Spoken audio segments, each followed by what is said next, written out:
Welcome back. We're going to continue in the third episode for the Pilgrim's Wasteland here in the channel. I hope you're having a fantastic moment. So let's begin. So we just loaded all of the cargo here in scrap heap. We talked with Narbo, which is a smuggler that is an old acquaintance. We are the Vagris, and we have an entourage of followers that cross with us the great wasteland of the world of Xeryn. We have 4 bros, 7 Lyrg, and 5 changers. We have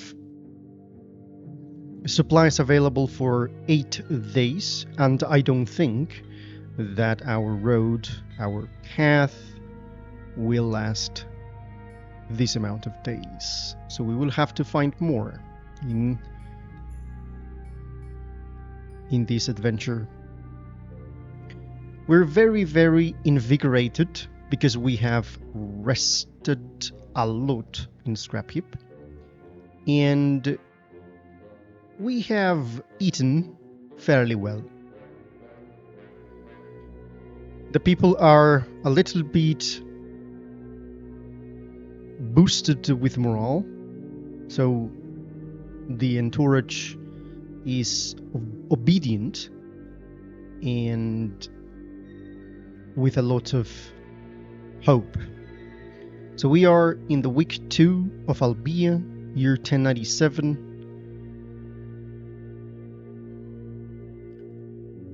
Month 02, day 12.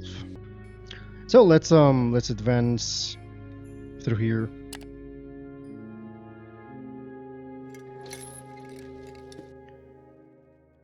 The crew management UI is now active. Is here. In here, we manage all of the Comitatus, all of the people that are following us. So here we can see morale. Morale is the mood of the people, and if it drops, there's a chance that the Comitatus dissolves and you lose the game. You can see the current effects of your morale below the rating. This one here. Obedience is the satisfaction of the slaves and is like the helots from Sparta, you know? So if the obedience go low, then they might escape. So we have to be very careful guarding them with fighters and also treating them. But if all goes wrong, we must punish them. So you can see here. Nutrition is how well fed the Comitatus is. So obviously we're going to have penalties for low nutrition. And vigor indicates how tired the Comitatus is, which is different from morale.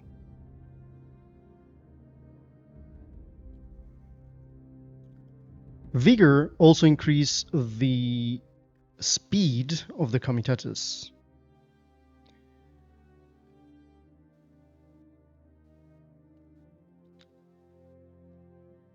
So here we are. Then we have something that is called the upkeep here, which is what we owe to the crew for the work, because we have workers, scouts, fighters, all sorts of peoples, all sorts of craftsmen, all sorts of professions. You can pay them at the end of each day or keep collecting debt. So they're going to be treated like mercenaries, you know? Consumption is how much food your crew consumes each day. So we have a consumption of 85 over here. The workforce is generated by workers and slaves. You have to have enough workforce to cover the Comitatus needs, including beasts like the lizards, the crew and the passengers. Going below the required number bestows serious penalties. So we're doubling that, so that's good. And the passengers are simply people that we take to their destinations. You can take on passengers in some events and settlements, and they also consume supplies. So the Outriders, which are fighters mounted on lizards, they are created by using fighters and mounting them, as I just described what they are. So while Outriders are excellent fighters, mounts with Outriders carry cargo. So you can always dismount fighters using the dismount button here. So we need to add an Outrider and then close this window by clicking the X button. So let's add an Outrider here. So we're going to consume one mount and one fighter. We have two mounts in this case.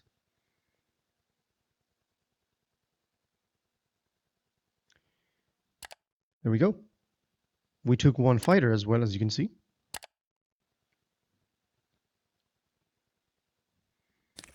And here's the cargo. Here's what we are carrying here.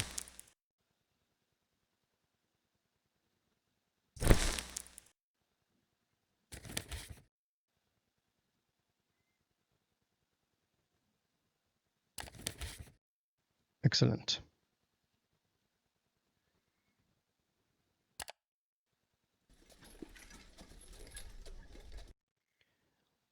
So we have run out of movement points, so we need to camp and end the day. Being on the road all day, spending most of your movement points lowers the vigor. You can camp, and then we're going to replenish the vigor. You can also camp earlier than running out of movement points, which helps rise the vigor faster. So we have to create the camp in here. And then we can start managing our crew in here. At the end of each in-game day, the Comitatus makes camp and settles down for the night. So, we see here encourage.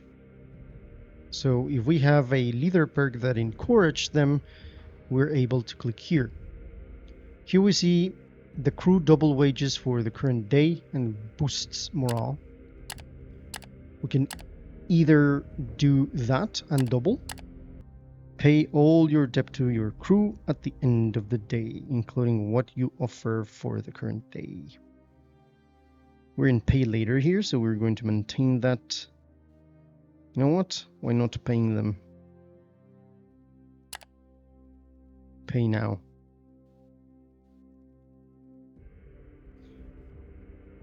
Here we can whip the slaves, and here we can liberate. If you liberate slaves, they become workers.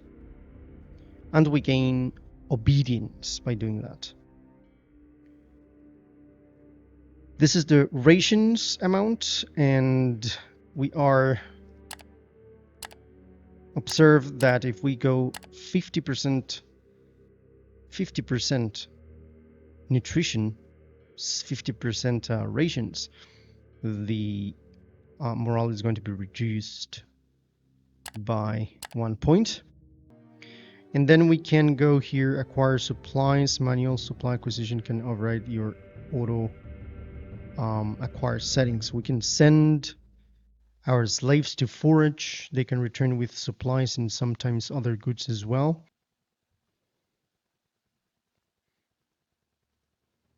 Let's leave it like this. We send them here. So then we can talk with Javik. You approach Javik. He's tending to one of your beasts of burden. When he sees you wish to talk, he steps away, motioning to a handler to finish what he started. What's on your mind, Vagris? So ask what he thinks about Narbo's package. Ask what he thinks of Avernum and about what you can expect there. Ask him about his past, his strange abilities, and you can finish. So let's just ask him about the package. Whatever is in it, your friend was really concerned to get it out of scrap heap with none the wiser and get it to this man in Avernum. When he sees your thoughtful expression, Javix adds, I sincerely hope you don't plan on opening the damn thing. We're in enough of a predicament as it is, and that would surely antagonize this corner fellow who, in Narba's mind, appeared as a tough customer. Someone your friend was clearly afraid of.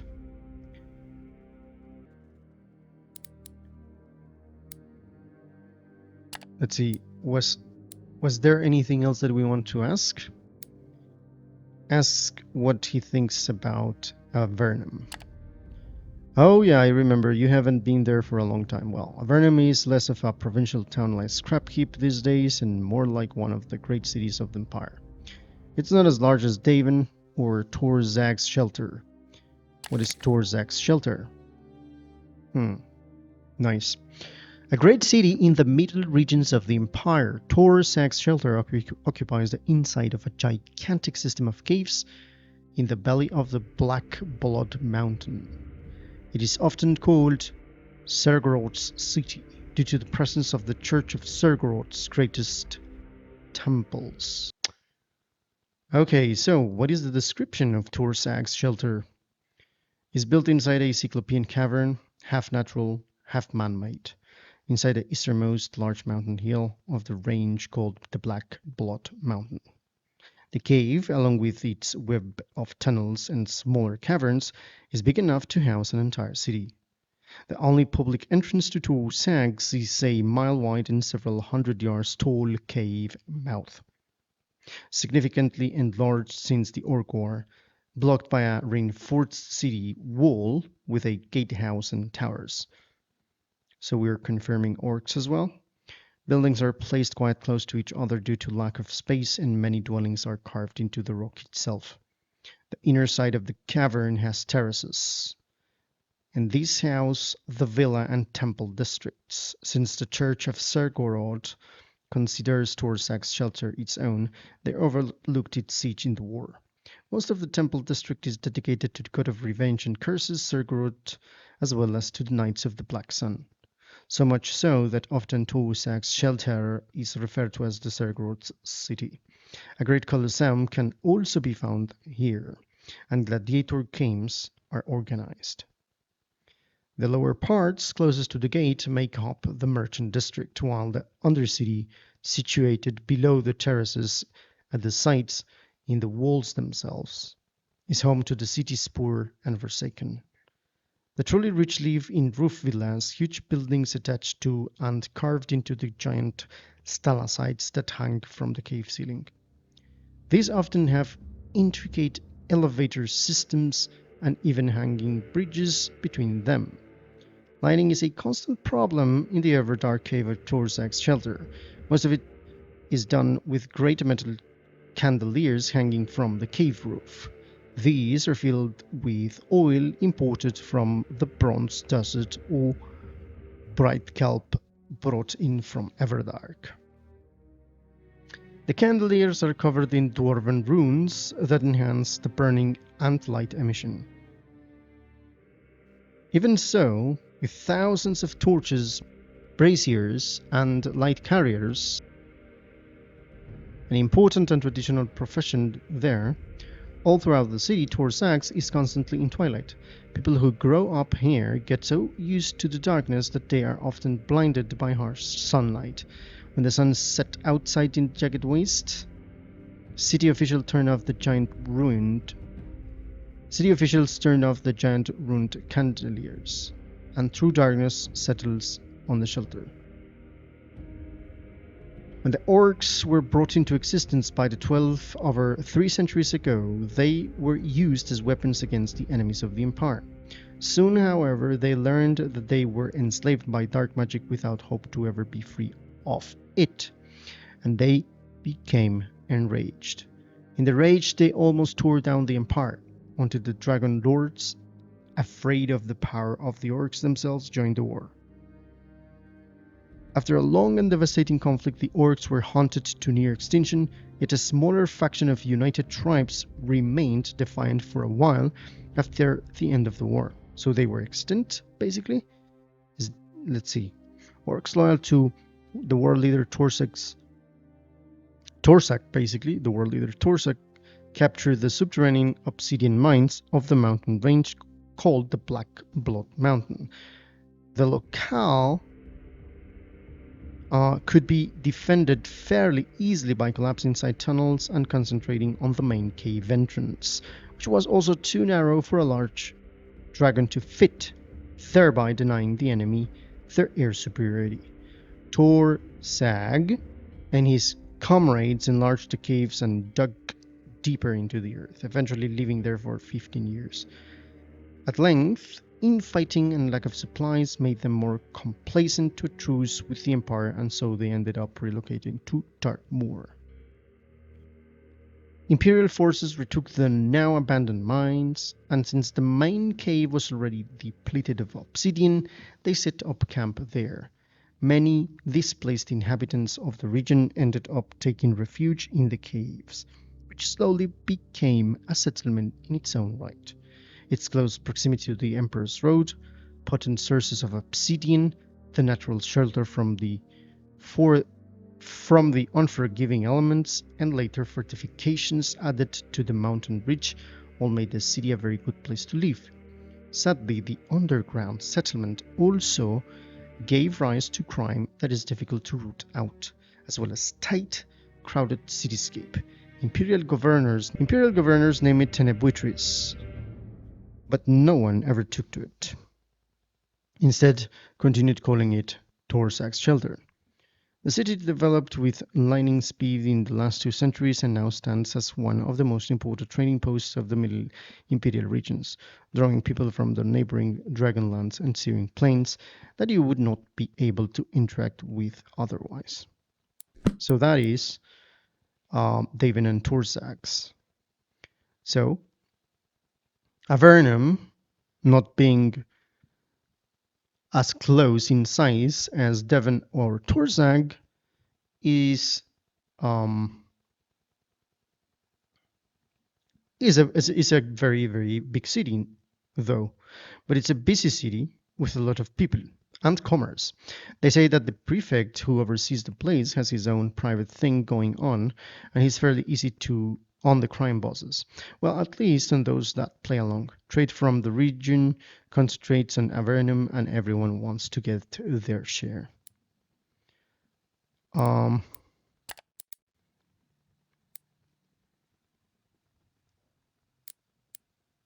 Let's send him back to his duties.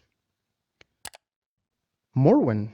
So let's meet Morwen. Morwen is discussing something with a few scouts when you approach them.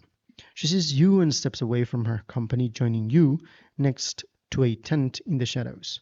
You immediately start to feel anxious, as if roused out of a torpor by Tarkian coffee.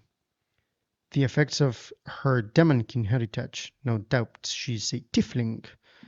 Anything I can do for you?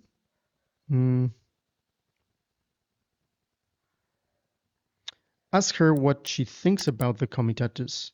What I think is that if everyone does what they are supposed to, we can deal with most problems on the way.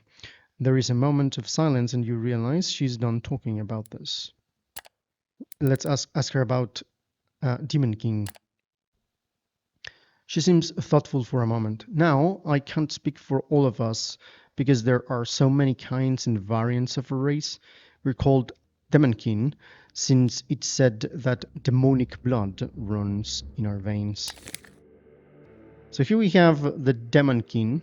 Demonkin, that'll do for the The race is not a tiefling, it's a demonkin. Demonkin is the name of the many changed beings that have demonic blood in their veins, but it is specifically used in the context of Xeryn for those that are less than half demon. That is, those who have demonic ancestry in their grandparents or earlier. Demonic blood typically manifests as an aura of uneasiness that surrounds demonkin, as well as in physical and sometimes sorcerer's traits born by the person. Each type of demon produces a set of traits in its demonkin typical to its own form and abilities. Thus, a Morgai demonkin would either have fangs, heat vision, the ability to fly or turn into smoke, enhanced strength or agility, or any number of those, just like the Morgai demon itself. Demons mingle with humankind, while some other races such as the dwarves or elves do not have demonkin, or at least nobody has reported one. Ogres have been known to be able to mix with demonkin similarly to humans. Demonkin came to be fairly common on the continent after the Calamity, as the released arcane energies disrupted and broke the barriers between the outer realms and Xeryn, allowing denizens of the plains to enter and thrive in the Riven realms. Most people can't really tell them apart from the many other strange creatures that roam the continent to these days. So what is the culture? Demonkin do not have a culture of their own, living among other races typically, most frequently among humans.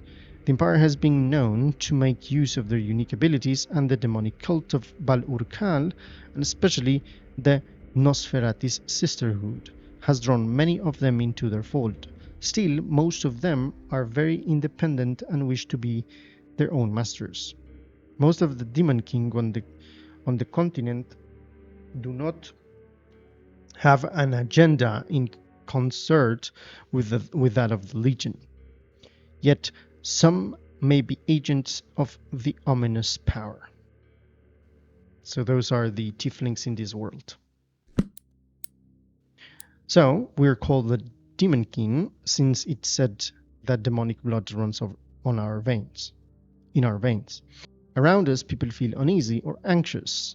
Each of us has abilities that men of your empire do not possess. I can see in the dark. Cold gets to me slower and my skin gets burnt less likely than that of humans. It's all very practical. Oh, and I have these. She points to her horns and bone spikes.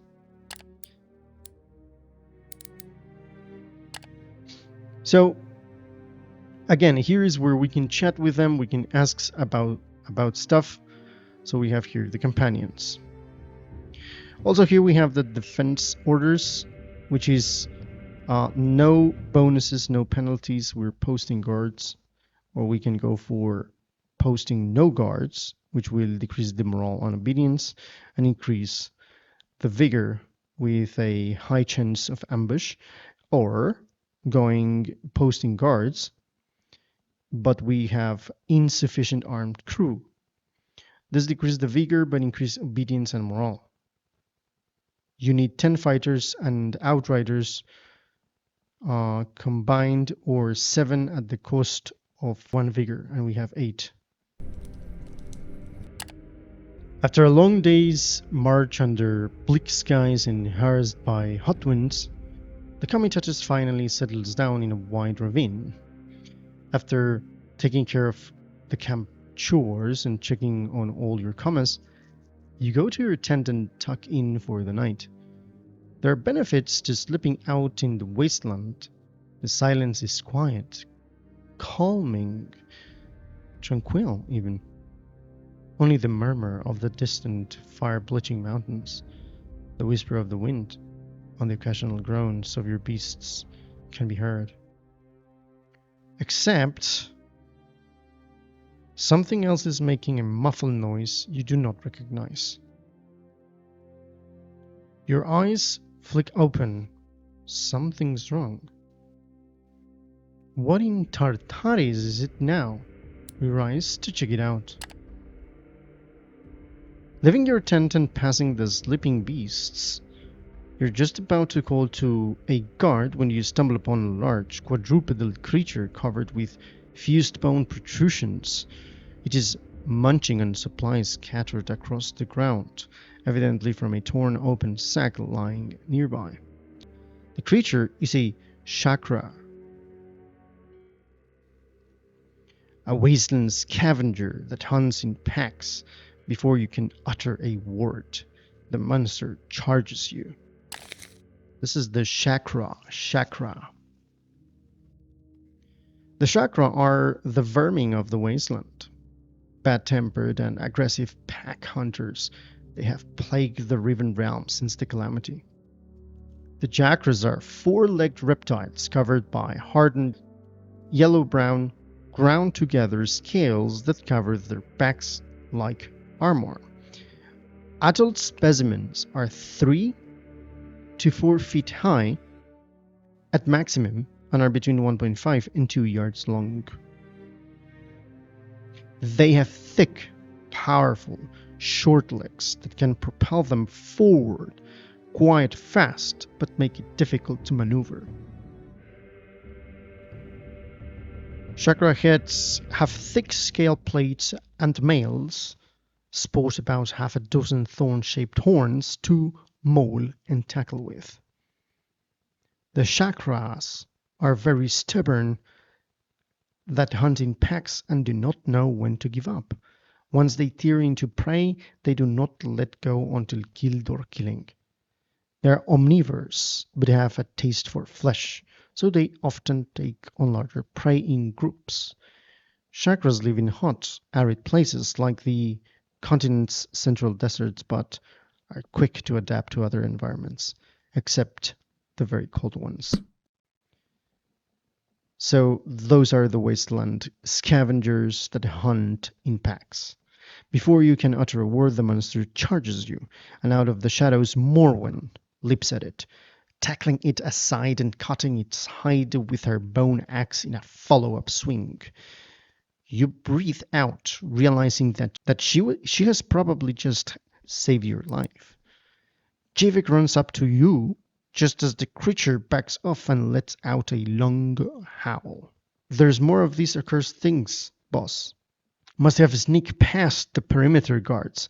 They're trying to chase them off, he blurts out. As he does, you can hear yelling and the sounds of battle from around.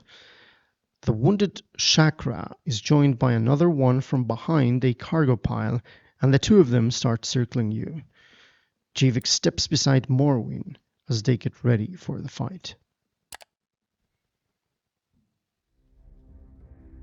So here we are with the first combat, the combat tutorial. So it's a turn-based in between 1 to 6 enemies, and we use the companions as the combatants. We can use skills, and you can also do offensive and defensive. Companions combat is made of rounds. Each round, all the participants take the turns to act. And when everyone has depleted their round, their turn, the round ends and the new round starts. We have two sides, the friendly side, which is the left, and the opponent side. Here we can see allies as well be included here, and the opponent is the right. Each side has a front row, which is the row in which you place the melee, and the back row, which is the ranged combatants. So we have 3 positions. Certain skills can only be used when standing in a position in the appropriate row. The order is according to the initiative. At the beginning of each round, all active combatants add 1 to 6 random to their initiative to determine in what order they will progress. I believe that this 1 to 6 random is a roll of die of 6. And it starts with the one with the highest initiative. In this case, the Jackra's turn. The Jackra's has the highest. The initiative order shows the order in which combatants receive their turns. Wise leaders use this information to plan ahead. So the Chakra begins. And the Chakra attacks our weakest companion. Melee skills can only be used from the front row. They can only target front row enemies that are adjacent to the attacker's position. It can also be used within the back row. They can only target front row enemies that are adjacent to the attacker's position or back row enemies if no front row enemies blocks them. Because of these rules, positioning matters.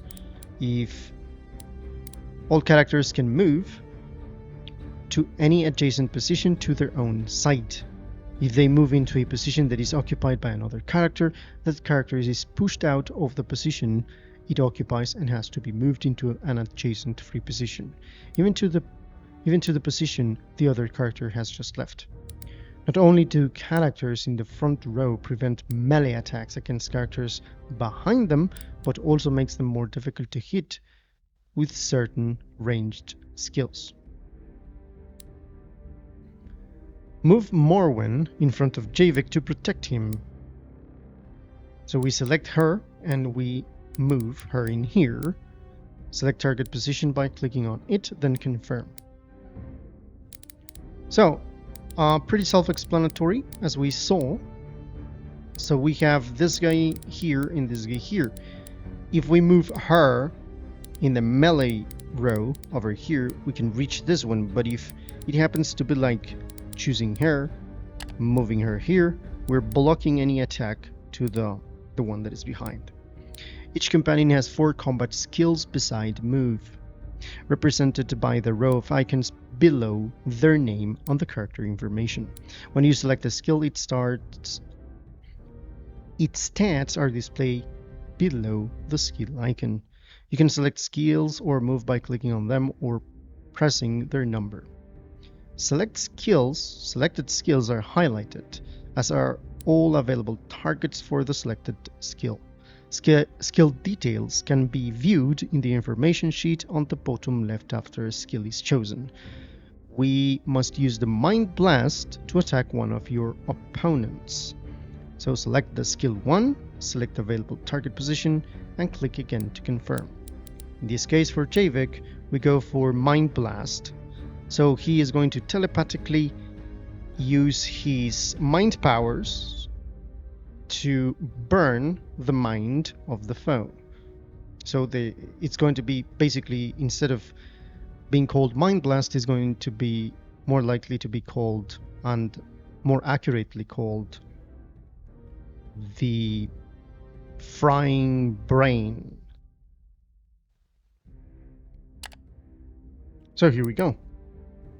Choose this and attack this one.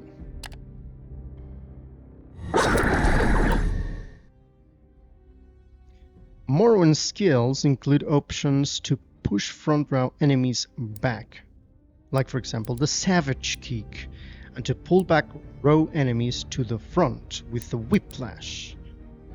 One pulls them in front, the other one pushes them back. Some skills are more complex, including the move and attack, which is strafe. This type of skill can be used to great effect in controlling your enemies. So we use the skill of Savage Kick to send the Chakra enemy to the back row, denying it an attack because they have to use one movement point to approach the front row. So this one is the Savage Kick.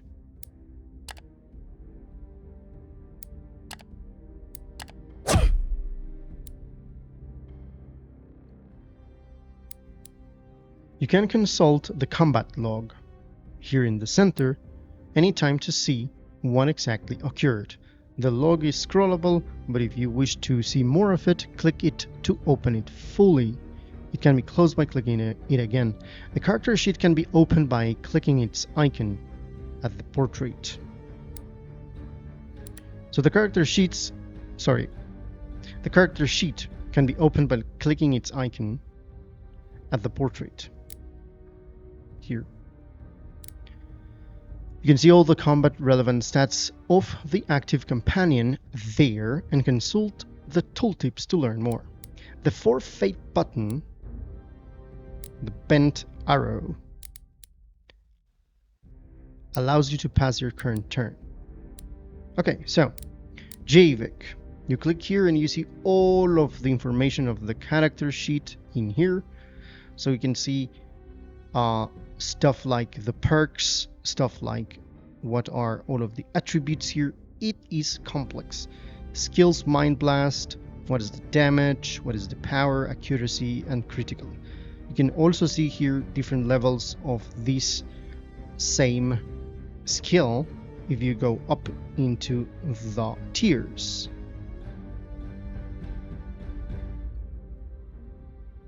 So let's use, for example, premonition. The minds can see the future, so basically we're increasing the initiative of the friendly, the evasion, the block, and the accuracy. So let's do that.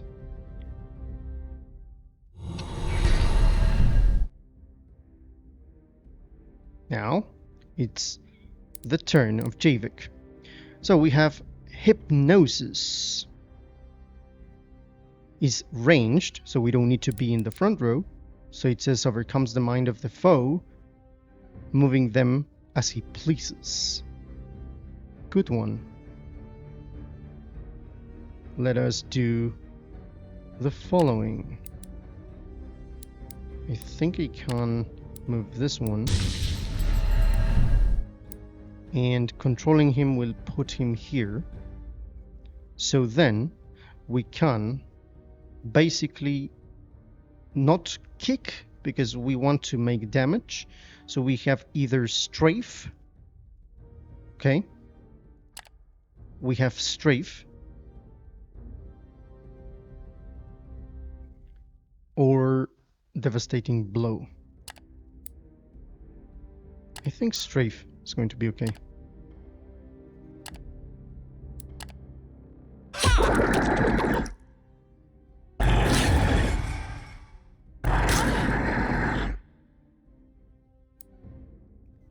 Okay, now premonition.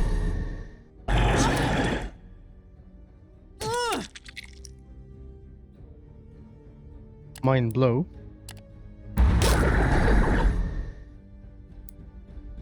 Finally, hit this hard.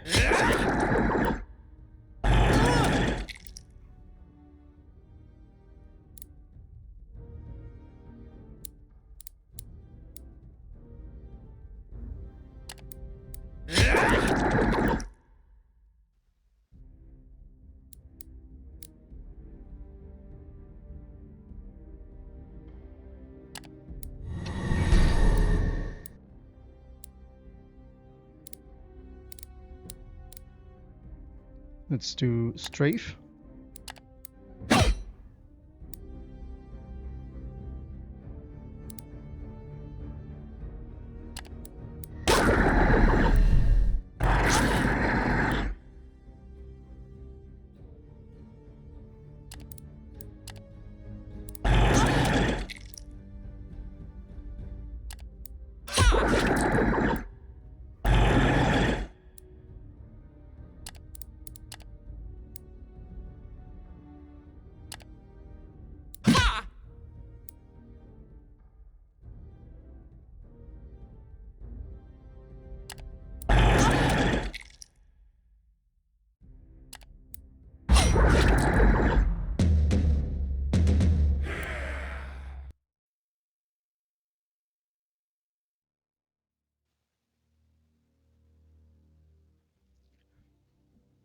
The two chakra lie dead at your feet. Morwen wipes the foul-smelling blood from her axe blade as a guard arrives and talks to her. You okay, boss? Javik pats you on the shoulder. You nod, turning to Morwen as she approaches you. All hostiles taken care of, she says. They got to some of the food, but we could take their meat and other parts to make up for it. So we could decide here if we're going to use the meat. Harvest the damned creature before going back to bed. Perhaps we will gain something from this in the end. So let's do that. We gain 2 ivory, 90 supplies, which is fantastic, and 5 hides. So let's take an advantage from something that does not look like it. Let's continue our journey here.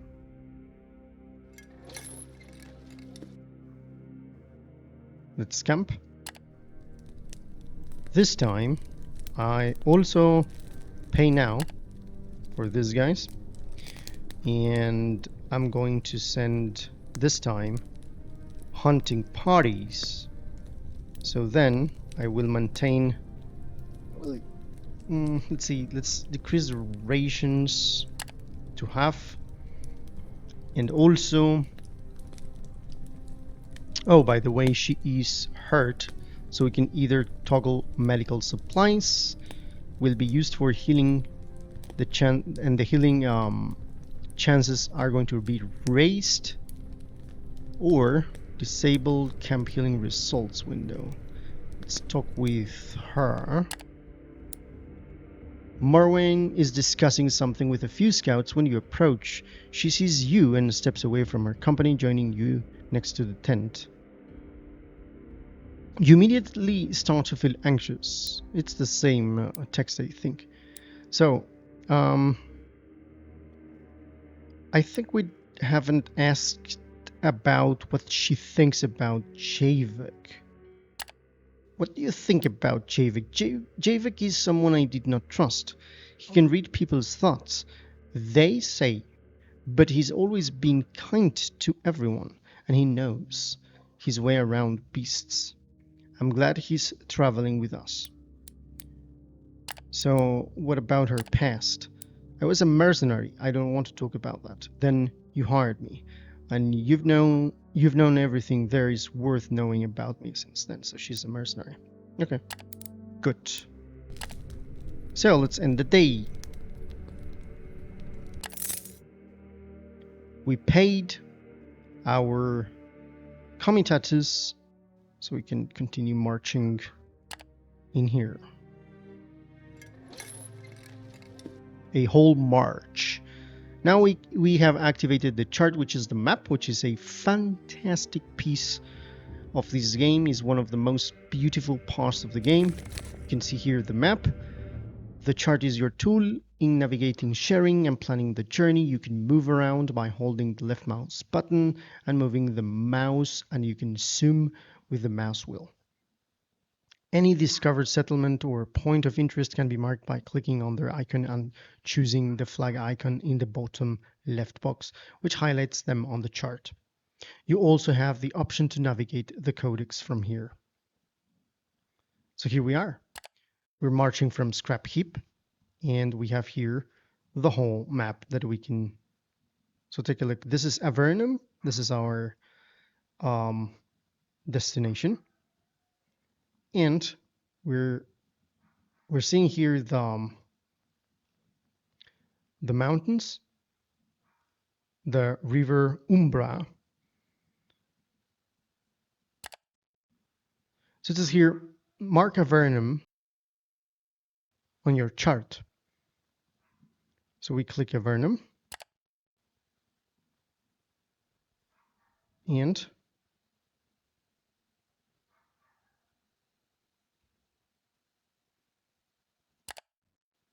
there you go. Note that although a sizable chunk of the continent of Xeryn is accessible in the open world campaign, the rest is not reachable and is merely part of world building. So we have to take into account that this beautiful world in here, some parts are not going to be accessed through the game. So here we have the wandering old man who wants to reach Ash in here. It also tells you 9 to 13 days travel. If I click Avernum, we can see that it's 5 to 8 days travel. You can click here and see the related entries on the codex.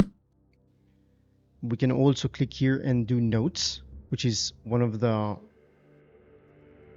best other parts that I think this game has. So take a look. We are here in, this is the Furious Whip and the Voiceless Lake, which is here. We talked about the so-called the Molten Tongue. The Molten Tongue is this thing here. Then we have lakes of lava here. We have Ash and we have Davin here. If we see here, we can see the forest. Let me see, where's the forest? This is the Lands of Shadow.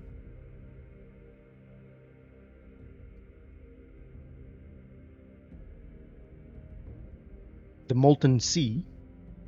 Ah, there we go, that's the Molten Sea. And here we see the Great Western Ocean. Plains of Bone, the Serrated Maze.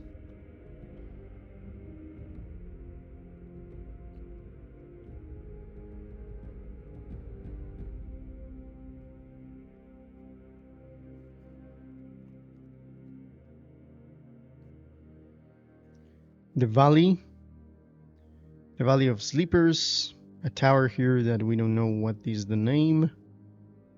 The Hills of Plenty. This is Tor Sag's Shelter, which is 27 days of travel, very far away.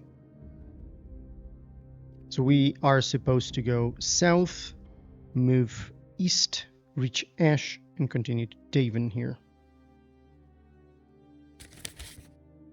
Okay. Let us continue our journey here. We have for 7 days, by the way. So we are going to go less supplies. Still sending these guys to hunt. And we're going to go for posting guards, I believe. I think this is going to be better. Let's end the day. Medical supplies, you have 10. Let's use that one. So we're going to... Hunting. Fail. So we failed the hunt. And we used 1 medical supply, which is positive, because if someone attacks us right now, we're going to have the companions in a good shape.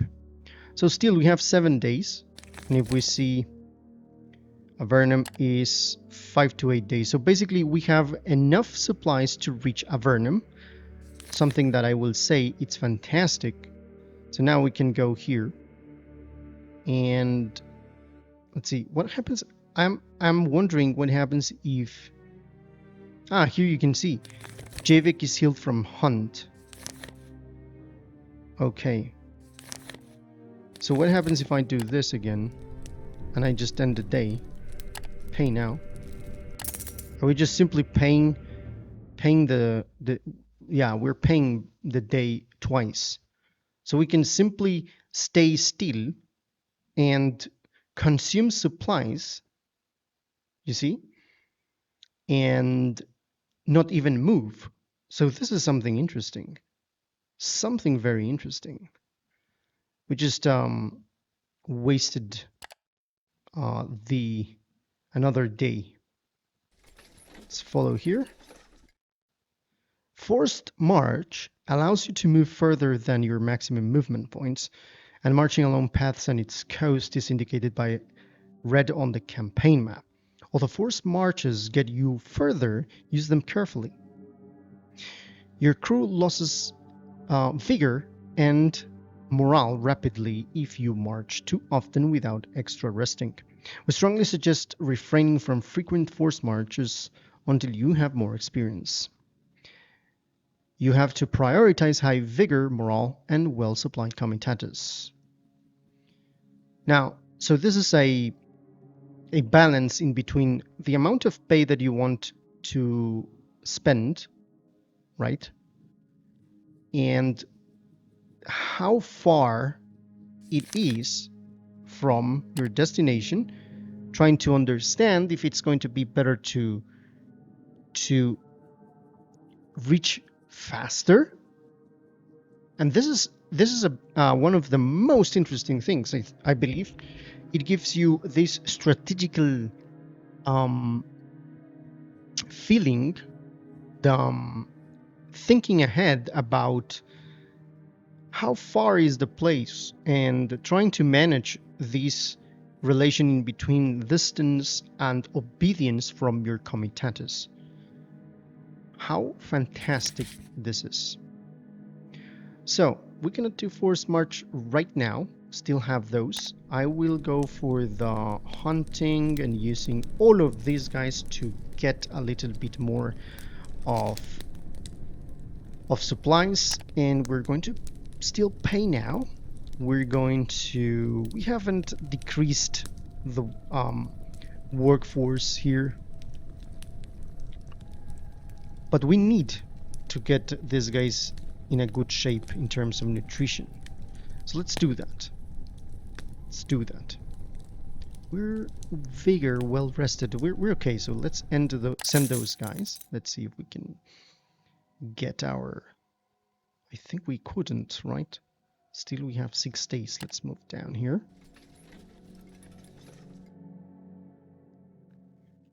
Okay, we're fresh, sustained. Still have 6 days of supplies. The morale is eager and the obedience is high. As the Comitatus is scaling another stretch of black sand dunes, one of the outriders you had sent out to screen your left flank rides in on the line and heads immediately to you. You can see the man is in panic right away from the way he hops off the saddle while decelerating and almost falls over. Before he reaches you, your guardsmen are already setting up a defensive perimeter to the east. You beacon to the beast drivers to halt the line. Vagri, they're coming. I saw him walking over the dunes. The pilgrims are coming. A murmur of terror washes over the Comitatus. Clearly, your scout was referring to the last pilgrimage. This group of spectral horrors is known to appear out of nowhere and eradicate even large groups of travelers in a matter of minutes. Are those like the Wild Hunt? I feel like this is some sort of thing like that. Nobody quite knows what happens to those who encounter them up close, as nobody has lived to tell the tale. Some reckless people were reputedly able to take a peek at the otherworldly wayfarers. But during your many years as a Vagri, you have never met any such person whose story was credible. You know all too well that if your outrider tells the truth, and you see no reason why he wouldn't, the only chance of survival is for all of you to run or to hide. Try to find a place where you can hide from the last pilgrimage or make a run for it. Let's try to find a place. Outriders you had sent westward report that there is a rocky area not far away. After heading west for a quarter of an hour in the great haste, the Comitatus finds a stretch of badlands crisscrossed by a shallow ravine. The jagged, tall rock formations in this place are half covered in the fine black sand of Arenas nigris. Already the scouts are busy setting up hiding places among the rocks and gullies. You are all behind cover in a matter of minutes. Everyone settles down, and they either pray to whatever gods they believe in or prepare for a desperate last stand. But what about you? Perhaps there is a chance now to take a look at the last pilgrimage from up close. No.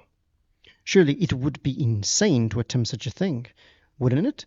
As you are pondering this, the wind picks up from the northeast, carrying with it clouds of black dust, the perfect cover for spying. There is still time before the storm hits with the full brunt of its force. Let's take a look at what are those the last pilgrimage. The last pilgrimage is a magical phenomenon, and one of the great mysteries of the Fourth Age. Originally a group of pilgrims walking in penance to the capital, they were turned into a host of wandering specters that haunt the forsaken reaches of the empire. So they are like wraiths, roaming all over the dunes. Nobody knows what the undead pilgrims look like, as no one has lived to tell the tale of a close encounter. People who have seen them from afar and survived saw pale, eerie, white-yellow light that surrounded a large group of walking dead. The spectral wanderers seem to be constantly followed by tempestuous winds that usually create a thunder dust storm around the pilgrimage.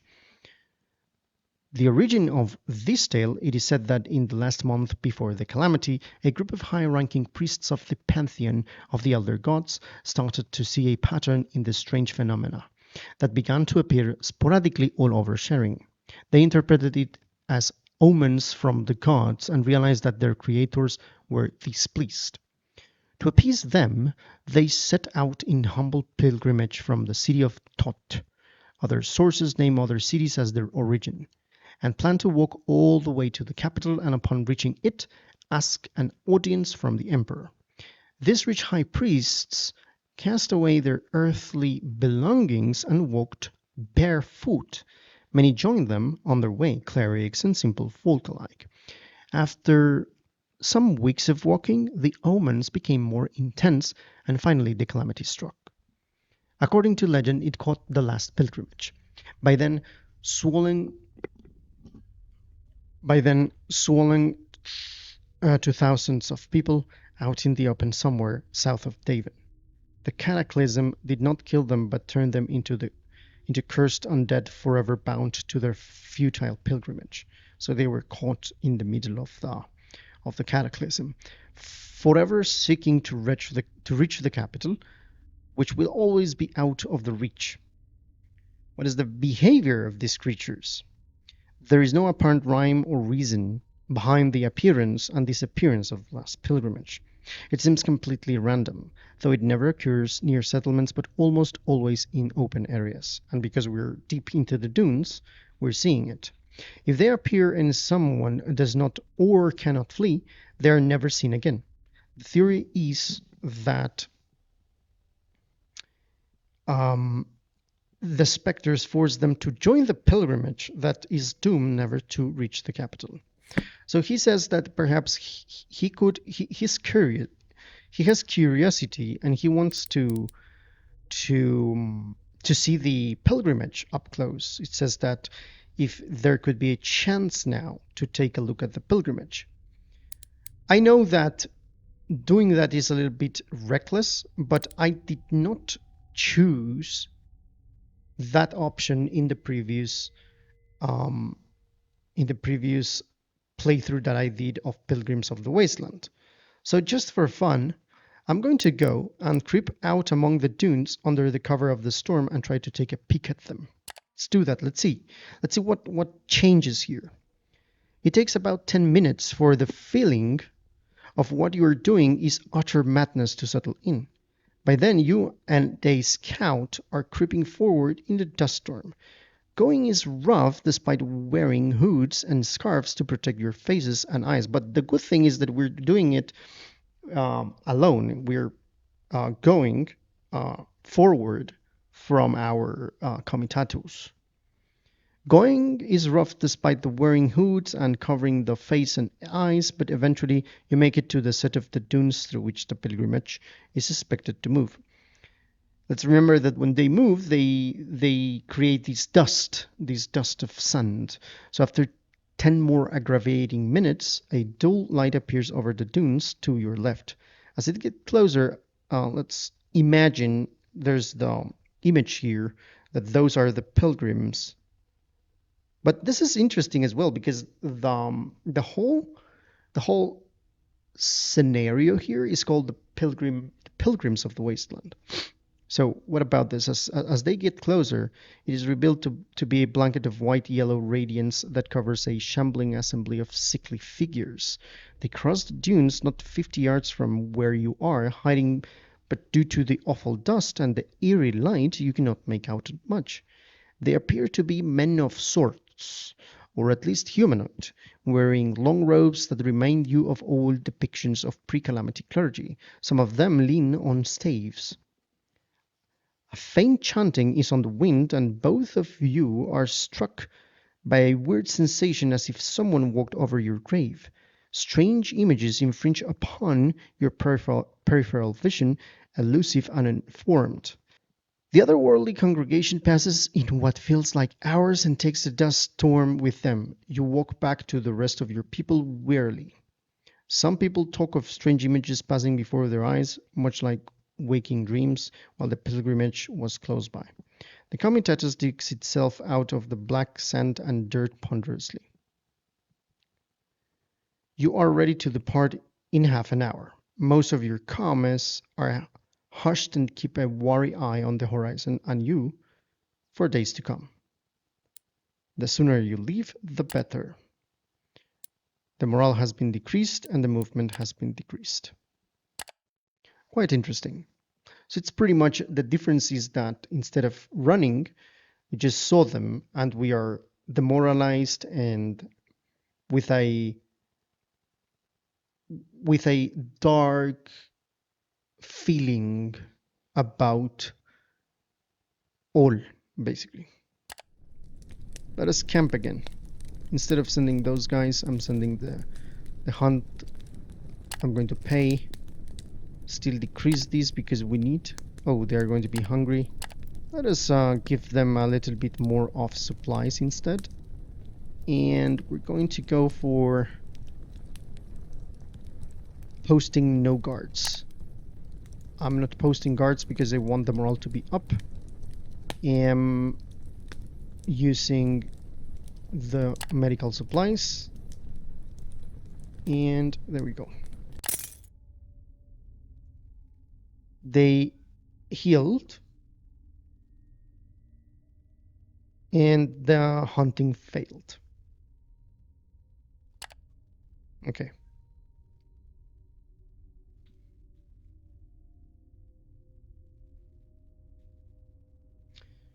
So we still have 5 days of supplies. Let's see how much is Avernum still. 4 to 5 days. So we are pretty good, I believe.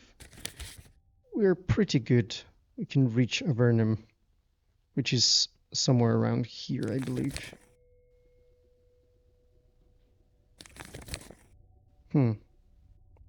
So at this point we're sustained, we're fresh, we're steady, we're compliant.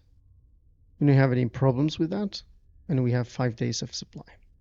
We have one bros that I don't think is going to last for long, but at least we're doing it.